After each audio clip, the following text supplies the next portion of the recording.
Well, hello, avid readers. I am so excited to be here with Mandy Boerma, and we are talking about this book that just released, You'll Be Mine. First of all, yay, we have it. We have it.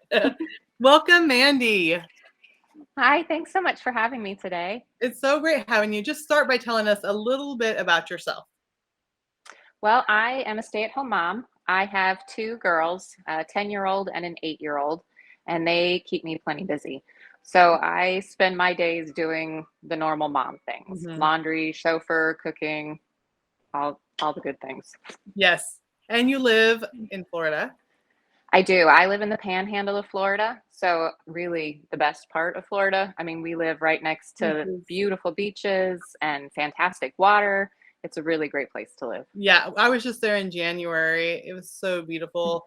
All the photos I took, my kids are like, "Why didn't you take me?" It was a work trip, but yeah, they would love if they could live there or be by the beaches all the time. Yes, it's the best place to live. Oh, I love it. And I have kids at home too, so you never know. There might be one running through. Hopefully not Yes. during this conversation. Mine are Oh, at school, so it's quiet in my there we house go. for a few minutes. Yeah, I homeschool, so Mhm. they're always Yeah. around. Okay, so first of all, the cover looks amazing. I love it so much, Oh. and I love all that they're doing for these covers. But tell us a little bit about your journey to this book and how did it come to be? Okay. Well, the book is published with Sunrise Publishing, Mhm. so it's a unique setup where I pitched a story blind. So the Rachel didn't know who I was. She didn't know anything about me, and she had had a chat with Susie on the Sunrise Publishing page and said, "This is what I'm looking for in stories, and these are some of the ideas that might ping with me, and have at it." Yeah. So I, I, I mean, I was really like, "Do I do this? Do I not do this?" And my husband's like, "If you don't do it, the answer is obviously no. So just give it a try." And I did. So it's a blind audition process where I submitted a little blurb about the story and a writing sample. You go through some process and they come back and they had said, yes, go ahead and write the first scene for this book that you pitched. And then I was able, they picked me and Awesome. we kind of moved through the process. And that was how this book started. So. I love that. Okay, so we have Terry. Terry said hi. It's people jumping in and saying hi. Okay, so and I'm a lead off Rachel Houck, and you've never like met her before. She didn't know like when she read your sample. So it must be cool like to see yourself moving through the process. What were you thinking like when it got closer and you're like, oh my goodness, is this really gonna happen? Am I gonna have to write a whole book? It was nerve-wracking. I had met Rachel once before Okay. at a Deep Thinkers, but I did, other than the fact that like we were in a group and I Mhm. had said hi Rachel, I had never worked with her or conversed with her, and so I think I said like right after our first meeting, and I was sending something to her. I said, "I can't believe that somebody's going to read my work," and she said, "Please don't think about your audience yet." And I was Mm. like, "My, there's an How do you Oh, and I was like, it just like it dawned on me. I was like, I hadn't even thought that far ahead. Like I was nervous that Rachel was going to Oh, read something that I wrote, wow. and so it was just the frame of mind in going through the process and how everything kind of grew. But she was like, "Don't think about your audience," and I was like, "What audience?" There's an audience So out there. yeah, just having Rachel's feedback right from the beginning was um, that was awe inspiring. Like somebody is going to read my work, and I was fairly new to the writing scene when I tried this. I had gotten a little bit of feedback, but it had been very minimal. Yeah. I had a little bit of feedback at ACFW, and I'd entered some contests. But to have somebody I knew that at this point that was going to offer me feedback, it was intimidating. Yeah, I bet it was intimidating, and that's what I was gonna ask next, so I'm glad you brought that up. Like, what is your writing journey? Because I know there's so many people like, "I wanna write a book someday," and, like, how far along were you in that process of like, "Okay, I'm actually gonna do this?" And you mentioned ACFW, which is American Christian Mhm. Fiction Writers, for those who don't know. So, were you just getting connected? Were you just starting to write? Like, where were you in the process? Well, I have always written, but I never dreamed of writing Mhm. fiction. I started writing in news And that was kind of the direction I always pictured going. Like in high school, my dream was to be the next Barbara Walters. I And love it. so all the way through college, my focus had always been more through journalism. And after I got married and had kids, I stayed at home with my children, and I loved that. But it got to a point where I needed to write. Like Mhm. it's just something that the Lord has, it's just the way that He has allowed me to be able to like process this through writing. And so I picked up a pen and I said, okay, Lord, wherever this is going to go. And I wrote my first book. And of course, that first story, you're like, I'm going to go to at a conference and I'm going to find an agent and it's going to get published and it's going to be perfect. I was worried, And like, what if more than one publisher wants it? And I had like right. 3 chapters. Like, oh, it's so naive. And so I went to this conference and I had no idea what I was getting into. I had no idea there were so many writers out there Mhm. or unpublished writers. And um, it was really educational and eye-opening just to realize how big this was. And I went, okay, Lord, I don't know about this, but I'll keep writing because I love it. Mm. And I was happy to do that for a little while. So I think I had been writing stories just for myself for about 2 years, and I had met Susie probably after like the first year, like right at the Deep Thinkers, Susie May Warren, and I had joined Novel Academy and made some really great friends, Terry Ferris and Lisa Jordan, and they had really just encouraged and helped me to grow. And so when Susie started the Sunrise Publishing, I kind of looked at that, and that was how I launched into this. I love it. So it's something that you're working on, but then all of a sudden now you are working with Rachel and there's going to be a book. Like there's actually a book here. Yes. Yeah, and I love it. Now it's really Yeah, happening. I love it. Okay, so before we go into the next question, I just got to show you this because we talked about this earlier, audience. So we have Carrie here. I know she lives in California. We have Grace said hello from Alabama. Sandy here is from Alaska. Diana is here from Illinois. And so, like what you were talking about, like, wait, there's going to be an audience out there that's going to be reading my books. Like, it's really happening. Like, it's out there, it's in print. Yeah. And what was it like when you first got the book showed up and you got to hold it in your hands?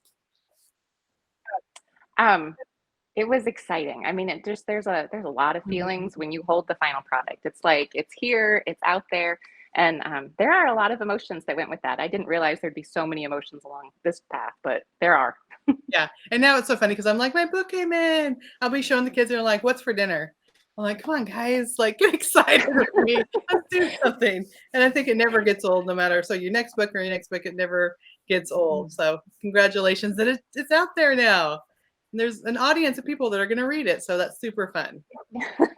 Okay. It's fun to hear people talk about it. I love that. Let's talk about the story because, first of all, right away, I just love Cammie because I just love the first line. I'm going to read the first line because it's so cute. It says, "Cupcakes, coffee, and closing a huge deal all before lunchtime. What more could a girl want?" And so, like right away, you just get her personality. She's more like outgoing and like she's very dedicated and passionate about what she's doing. She loves shoes, which cracks me up. So she's this very driven person that you see right away. But then soon you see that there's some ache in her, some longing, some wanting approval from her dad, and all these things. So you see her outwardly as like this confident, let's do this, I can close this deal. Then you see this all these inner longings, and I'm only sharing what's in the first like chapter because I hate when I but you know right away that she lost her mom. She's always longed for her dad's approval. So she's such a real character, a real complex character, which I love when I'm reading. It's not this splat character. Like there's so much going on. And then tell me a little bit about Ben. Like what is going on with Ben? Well, Ben is home, back at his home where he grew up, and it happens to be an inn there in Hartsville. His grandparents had owned that and run that for years, and they have both passed on. And so, kind of in a surprise turn to him, he is left with the inn. And so he is home and he needs to sell it, but he doesn't want to sell it. He has a job waiting for him at a big hotel firm in Sydney, Australia. and he needs to get back to the job, but Yeah, going through all of his grandparents' things, there's just a lot of memories and love connected at the yeah, end. And he starts to see what pulls him back and what pulled him into the hotel industry to begin with. And so he has this I'm going to move on, no, I'm not moving on kind yeah. of battle in front of him. Yeah, he's like, "I need to get rid of all grandma's stuff." "No, don't get rid of that. This is too much stuff." "No, wait, I love this." And so you can totally see that, and the end to him is home because his parents are missionaries. Hmm. They live somewhere else. So even though it's his grandparents, he's very connected. And I love that the characters knew each other before. There's a little bit Hmm. of sparks going on years ago, and then they Hmm. come together and in Hearts Bend, which is this quaint little town, and I love the side characters, the receptionist, I don't know, the gardener, like there's so many cool people in there. So was it fun just like you first of all, it's Rachel's story world, so it's this kind of Hmm. town that's already established in her novels, but then you're populating this in with these super fun characters. So how was that? I enjoyed a little bit of both, being able to pull in some of Rachel's characters and then being able to create new to fit in here. And so it was really fun to mix the two. Yeah. To see like, okay, this is what she did, but I'm gonna add this person and that person. One Mhm. other cool thing I wanted to mention too is that you pulled in a character that has been in previous novels as kind of the bad guy. And I thought that was kind of brave. You're like, let me learn more about this character. So explain who that is and why you kind of wanted to do that. Because it is, again, this story world, but you're like, we're not gonna get, just these ordinary characters. I want that guy to be in my book. Yes. So in Rachel's book, The Wedding Chapel, Mhm. um, she has this realtor come in and he wants to buy the property for the chapel. And then he comes in again and he wants to buy the wedding shop.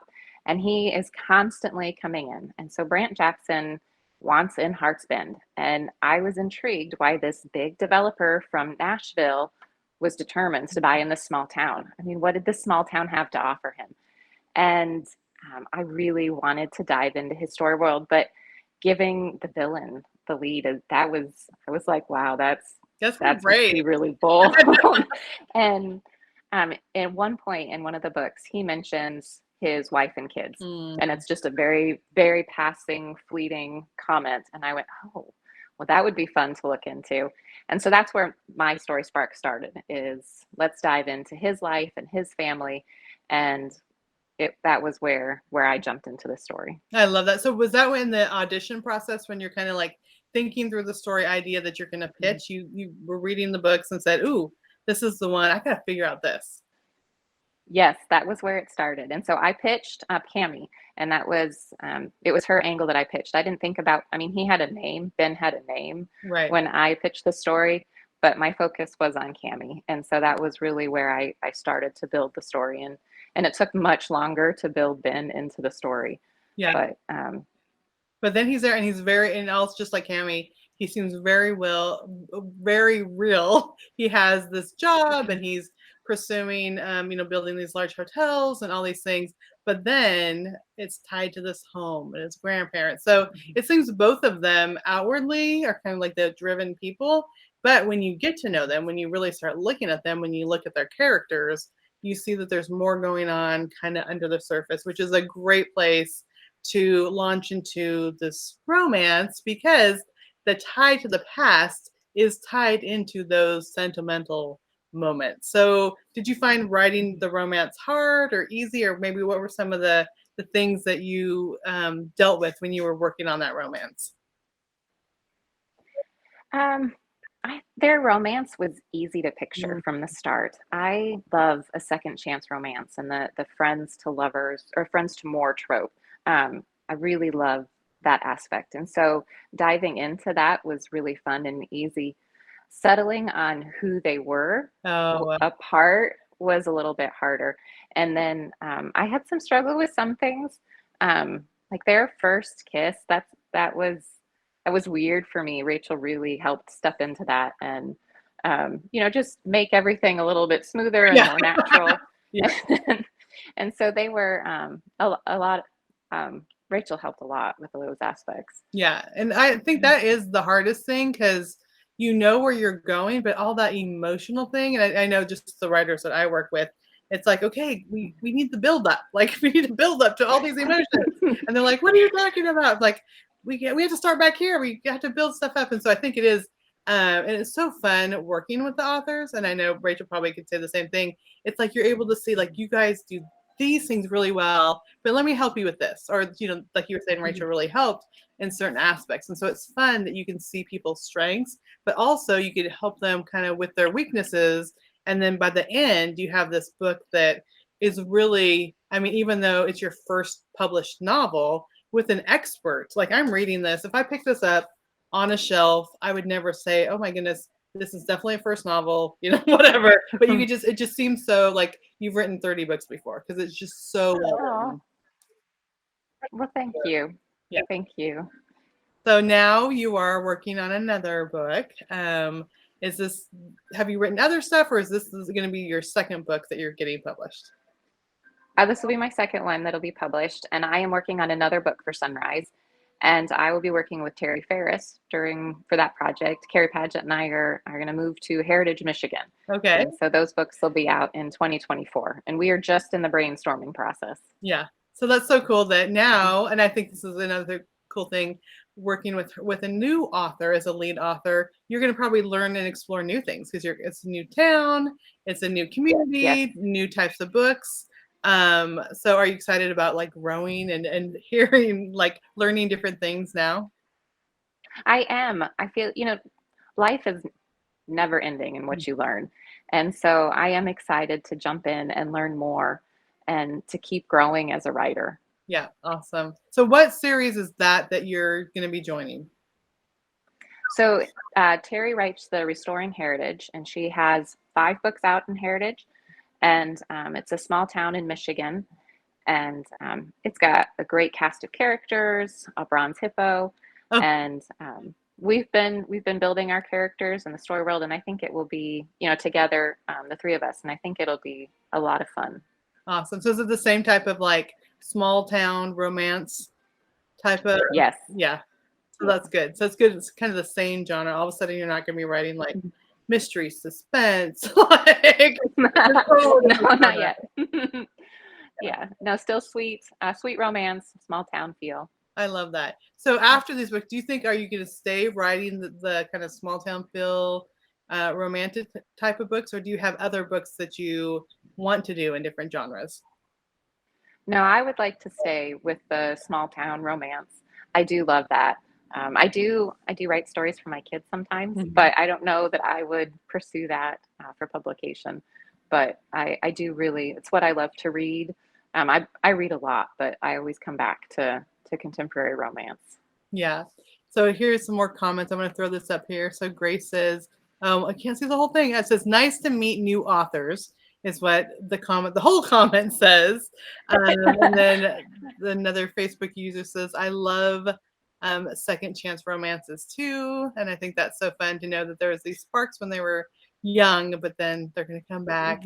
And then Patricia just said, hello, Mandy. So it's so fun. I love with everyone chiming in. Okay, so you mentioned, you have the kids, and how do you balance? And I think this is a question I get asked all the time, which is why I'm asking it. How do you balance like working on a novel when you also have the responsibilities of taking care of kids and raising kids and doing all the things that moms do?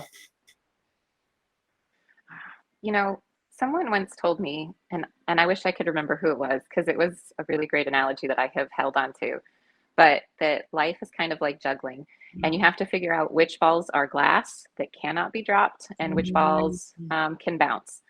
And it's okay to let the balls that can bounce drop, and they will bounce back up when it's time to catch them again. And so, really, it's just a juggling game. I need to identify in my life what's important, what cannot be dropped. My kids and their needs, they're a priority. And so, sometimes the balls that unfortunately have to get dropped. Yeah. And we have to, I have to offer myself grace and life grace because, sometimes there's too much. And so it's just a juggling match. I do find that as long as I work on keeping my focus where it needs to be, it is easier to balance all the things. And when I take my focus off where it needs to be, a lot more balls get dropped. Yeah. Yeah, and I love that because it is this season that we have kids at home. You know, I mean, there's other Mhm. seasons where they're going to be grown and often doing their own things, but I think it is such a good season because we have kids at home. So there are times Mhm. where I'm like, I'm going to sit down and write, and they're like, "Mom, can we go do this?" And I'm like, "Okay, I'll write later." I mean, but there are other times that I'm like, "Actually, I got to do this right now, and we will do Yeah. that tomorrow." I mean, it is the balance of, we don't always stop our writing to go with the kids, but then there are those times Right. where yes, we're gonna put Yeah. aside our writing for a time because this is important to them. Mhm. And I think it's also important to with the kids at home, they see that we're fulfilling our dreams. And I think that's so Mhm. important. So now, like your book comes in, your kids are able to see that. My mom, she wrote a book. They're able to see like mom fulfills her dreams. And I've been able to see now that I have both kids at home and adult kids, like my older kids are like, oh, I'm gonna try this. I'm gonna do this. I have a contract now to write a novel with my third oldest. And so it's with the publisher and we're writing a book together. But it's so cool when they see us when we're working at home and doing these things that they can do those things and like whatever their dreams are that they can follow them someday. Yes. Yeah. Well, and I think it's encouraging to them, like as they sit here and they watch me cry over my laptop or, like hide in a dark corner and be like, I just need a minute. They see us work through things that are hard and Mhm. they see that sometimes it is hard work to Yeah. achieve your dreams. And I like that they can see that. And I hope that it helps them to follow their dreams someday. Yeah, that's so good. I'm glad you brought that up because people might say, oh, you writers who write all these books, it just must flow out of your fingers. That never happened to me. No, Um, no. but what was the process? Did you ever get in the middle of it thinking, what am I doing? What did I get myself into in this book? Yes, I think we all do. I mean, I Yeah, think that's normal for creative people to get into the middle of a project and be like, "Oh my word, can I just throw this all away and start I know. over?" Um, and sometimes as writers, we do. Like I we had a lot of rewrites on this book, and so there were a lot of hitting backspace or deleting whole paragraphs or scenes, and I think that's kind of how it works. And so there is a lot of work that goes into a novel. Yeah. And I think it's whether it's your first novel or the last book I was writing, it just kept getting longer and longer because I just added all these subplots and I'm trying to wrap up these all these subplots and I'm like, when is this book going to end? Like it's just so much. Like, why did I do this to myself? And then you're done. You're like, oh, that was wonderful. I love this story. I Oh love yeah, these characters. It's like in the middle of it, you're like, oh my goodness, I don't even know why I did this to myself. yeah. So what encouragement would you have? I mean, you said you read a lot, you love reading, which I know on the avid readers, there's a lot of readers on there who just read book after book after book, and maybe in the back of their mind they're like, oh, maybe someday I would like to write a book, but then they think, I don't know if I can do it. What encouragement would you have for someone who really feels the draw to write, but thinks that it's not possible? I say just to do it. I mean, if you feel like God is nudging you to do something, He is going to help you do it. Mhm. And, people will say, He's never going to ask you to do anything you can't do. Okay, well, that's true to a point, but He is going to get you to a point where He says, oh, look, now you can do it with my help. Mhm. And so He will help you do it if that's what He's called you to do. So don't let fear keep you from trying. Um, you never know when God is going to open doors and you need to be ready to walk through, be prepared if he's calling you to do something. Yeah, and I think it's just also taking just one step at a time. Like you mentioned, you're Yeah. just going to a conference or following an author online, signing up for a course online, getting a book at a library. And I think so many times we think, I'm never going to get all the way down here. Well, you think you can take one little step and then take another little Hmm. step. And you just started by going to a conference and, just Hmm. starting to work on this, your first book. It's not that all of a sudden first step and then you're published. There's all those little steps along the way. Yeah. And there are so many steps and so much editing and patience and prayer that goes into these things that it is just one step at a time. Yeah, and I love that you mentioned like you realize like, oh, I can do this with God, and I need prayer in this, Mhm. and I think that is such an important part. And I think when we think of published books, we are thinking, okay, there's the editors or what we want them to like it, and there's the audience out there that we want them to like it. But I think, and there is the finished product, but so much of it is our relationship with God. And I'm like, I know you guys might enjoy this book, but really, I needed it for me. I needed my relationship with God. I needed to see Him in new ways. So, how was the spiritual walk, even as you went through this process of getting your first book published? For me, it was getting to the end of my rope and realizing that I could either hang myself or I could trust God to hold the end. And it really was a trust process for me to say, okay, Lord, you opened every single door for this, and you have put me here, and you were going to get me through. Yeah. And because there were times when I was like, I don't know. I don't know if I can do this. I don't know. And there is a lot of self-doubt that comes along, but there is, I mean, depending on God to get you through these things, and realizing that He is never going to fail. When, I mean, it's been like 3 days and you haven't slept, and, your deadline's in 2 days and you still have 5 scenes to work on. And it's just knowing that he does get us through these things when you don't think you can. I love that so much. And I love, it's not like He's up there going, oh my goodness, Mandy, you got a book contract. Like, what are we going to do now? Like, I don't even know what to do with this. It's like, he's never surprised. He's never like worried or fearful of what's going to happen. And even with my last book, I was praying about it because I'm like, this book is not ending. I was at church. I'm like, it was during the worship. I'm like, it just keeps going on. And like this, it wasn't an audible voice, but in my mind, it's like, have I ever failed you? And I'm like, you're right. Like, you're right. You have never failed me. So we're going to be able to see this through together, even though it's hard. Yeah, I love it. Okay. So again, the book is You'll Be Mine. It's one of the Hearts Bend novels. It's wonderful. It's beautiful. I did want to mention also it's on Kindle and an audiobook, and I've been listening to the audiobook. So I'll pull it up here. Pull up my Audible thing. I wonder if it'll start playing. Hopefully it won't start playing immediately. But it is available, so you can get it also if you love, like me, audiobooks. There we go. Wait. Come on, focus on it. It's a really sweet narrator. I like the narrator a lot. And her voice, it just fits so well, and she does a really good job. It cracked me up when the receptionist was singing, like the narrator, like she sang out, and it was like something like, there's a reason she never got a recording contract or something like that. It was really good. And I'm like, I just can't imagine even being a narrator and like, I just have to sing the next line now or whatever. So it's super fun. It's great. If you love audiobooks, it's a great audiobook to listen to.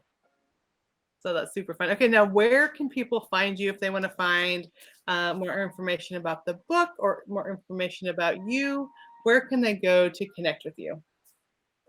Well, they can go to my website, which is mandyboerma.com, or I'm on most social media sites as Mandy Boerma. So Instagram, Facebook, Twitter, they're all up there. My handle is Mandy Boerma. Yeah, awesome. And so when did the book release? It was like recent. Was it last week or? Yeah, it was last Tuesday, the 16th. Okay, awesome. So it's brand new, just off the presses. And I will say, if you have not read any of the other Heartsbend novels, it's a standalone. Like, there will be other characters that are in the other books, but don't feel, I mean, you can pick it up and you can read through it, and the story is whole, the story's there. You're going to 100%. I know some people are like, I need to go back to the beginning of the series. Okay, yes, go back later. You can go read Rachel's books. You can go read the other books in the series, but it's 100% a standalone. You can just pick this up and enjoy it just like it is too. Yeah, so it is standalone, but Carrie's book is great. She's book 1 in our series. Yeah. So if you're wanting to go back to the beginning, Carrie's book One Fine Day is out, and it's a great read. Does it have all of them in here? I wonder if they had them in here. It does. I think it does, but I have both. If you want to see them together. Oops. Yes. I can't go in my camera. There we go. Yes, and that book is super fun. And it's about a bakery. Yeah, they're fun. And I want those cookies so bad.